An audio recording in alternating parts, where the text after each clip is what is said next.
Kumusta na nga ba si Camille Ann Miguel, ang dating live-in partner ng yumaong singer na si Jovit Baldivino?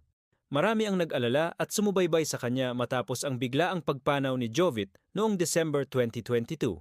Ang kanilang relasyon, bagamat may mga ups and downs, ay naging bukambibig ng marami, lalo na nang ibahagi ni Camille ang kanilang mga pinagdaanan. Ngayon, makalipas ang halos 2 taon, tila unti-unti nang bumabangon at muling natututong ngumiti si Camille. Sa kanyang mga social media posts, makikita natin ang isang babaeng mas matatag at handa nang harapin ang bagong yugto ng kanyang buhay.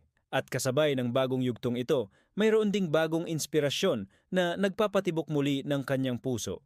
Sino nga ba ang lalaking ito at paano nagsimula ang kanilang kwento? Samahan niyo kami sa pagtuklas sa kasalukuyang buhay ni Camille Ann Miguel. Bago natin pag-usapan ang kanyang bagong pag-ibig, balikan muna natin ng kaunti ang pinagdaanan ni Camille. Matatanda ang naging napaka-vocal ni Camille sa kanyang pagluluksa sa pagkawala ni Jovit. Sa kanyang mga post, ramdam na ramdam ang sakit at pangungulila. Ibinahagi niya ang mga masasayang alaala nila, ang kanilang mga pangarap na hindi na natupad at maging ang mga problemang kanilang hinarap. Naging sandalan niya ang social media upang ilabas ang kanyang saloobin at marami namang netizens ang nagpaabot ng kanilang pakikiramay at suporta. Hindi naging madali ang mga unang buwan para sa kanya. Inamin niya sa ilang pagkakataon na dumaan siya sa matinding kalungkutan at depression. Pero sa tulong ng kanyang pamilya, mga kaibigan, at sa walang sawang suporta mula sa mga followers niya, unti-unti siyang nakahanap ng lakas para magpatuloy. Nagsimula siyang mag-focus sa kanyang sarili. Ipinakita niya ang kanyang journey sa paghilom mula sa pagtanggap sa mapait na katotohanan hanggang sa paghahanap ng bagong dahilan para sumaya. Isa sa mga naging outlet niya ay ang kanyang online business at pagiging isang content creator. Dito niya ibinuhos ang kanyang oras at enerhiya.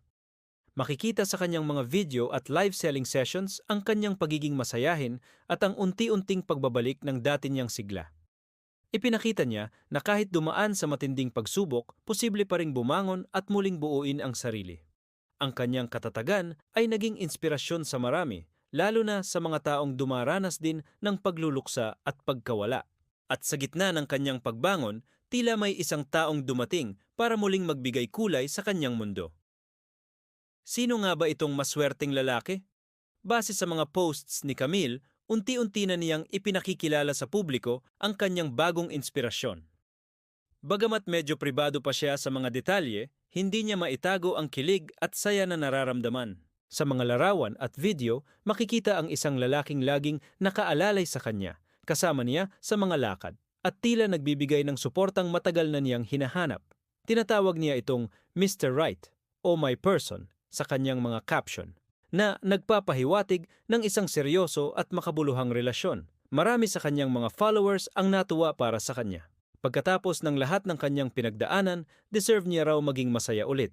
Sabi ng isang netizen, "Finally, Camille, you deserve all the happiness in the world." May isa namang nag-comment, "Nakakatuwa makita kang masaya ulit. Stay in love." Siyempre, hindi maiiwasan ang ilang negatibong komento mula sa mga bashers. May mga nagsasabing masyado raw maaga para pumasok siya sa isang bagong relasyon.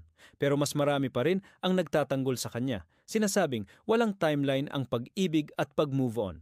Ang mahalaga ay ang kanyang kaligayahan at ang pagrespeto sa kanyang desisyon. Sa isang Q&A session na ginawa ni Camille sa kanyang social media, sinagot niya ang ilang tanong tungkol sa kanyang bagong pag-ibig. Bagamat hindi pa niya pinapangalanan, ibinahagi niyang nakilala niya ito sa isang hindi inaasahang pagkakataon. Aniya, dumating ito sa buhay niya noong hindi niya hinahanap. Isa raw itong mabait, maalaga at higit sa lahat, naiintindihan ang kanyang nakaraan. Tinanggap siya nito ng buong buo, kasama na ang lahat ng sakit at alaala na dala niya. Ito raw ang isa sa mga dahilan kung bakit nahulog ang loob niya. Ang pagiging supportive nito sa kanyang mga ginagawa mula sa kanyang negosyo hanggang sa kanyang pagiging content creator ay isa rin sa mga bagay na labis niyang pinasasalamatan. Paano naman ang pamilya niya? Tila tanggap na tanggap din nila ang bagong partner ni Camille. Sa ilang mga family gathering na ibinahagi niya online, makikitang kasama at kabanding na ng kanyang pamilya ang lalaki. Isang malaking bagay ito para kay Camille, dahil mahalaga sa kanya ang opinyon at pagtanggap ng kanyang mga mahal sa buhay. Ipinapakita nito na seryoso ang kanilang relasyon at hindi lang ito isang panandaliang kilig. Marami ang nagtatanong kung may plano na ba silang magpakasal. Sa ngayon, tila ini-enjoy pa lang nila ang kanilang relasyon. Ayon kay Camille, ayaw niyang magmadali.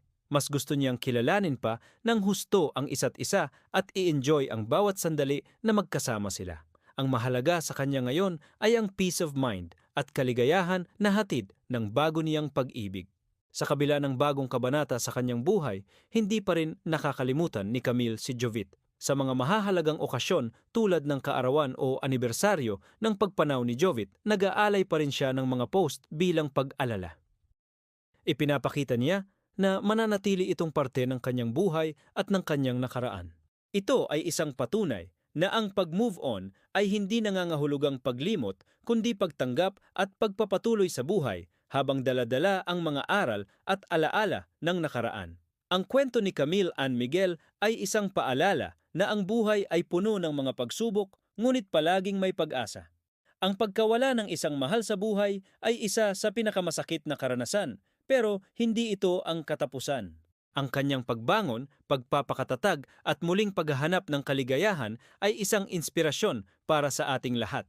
Ipinakita niya na karapat-dapat tayong lahat na sumaya ulit, magmahal ulit at bigyan ang ating sarili ng isa pang pagkakataon. Sa kasalukuyan, patuloy si Camille sa kanyang buhay bilang isang negosyante, content creator at ngayon isang babaeng muling umiibig. Ang kanyang mga ngiti ay mas totoo, ang kanyang mga tawa ay mas malakas, at ang kanyang mga mata ay muling kumikinang. Patuloy siyang nagpapakatatag hindi lang para sa kanyang sarili, kundi para na rin sa mga taong nagmamahal at sumusuporta sa kanya. Ano sa tingin niyo ang kwento ni Camille? Deserve na nga ba niyang maging masaya ulit? Mag-iwan ng inyong komento sa ibaba. At kung nagustuhan niyo ang video na ito, huwag kalimutang mag-like, mag-share, at mag-subscribe sa aming channel para sa mas marami pang kwentong tulad nito. Maraming salamat sa panonood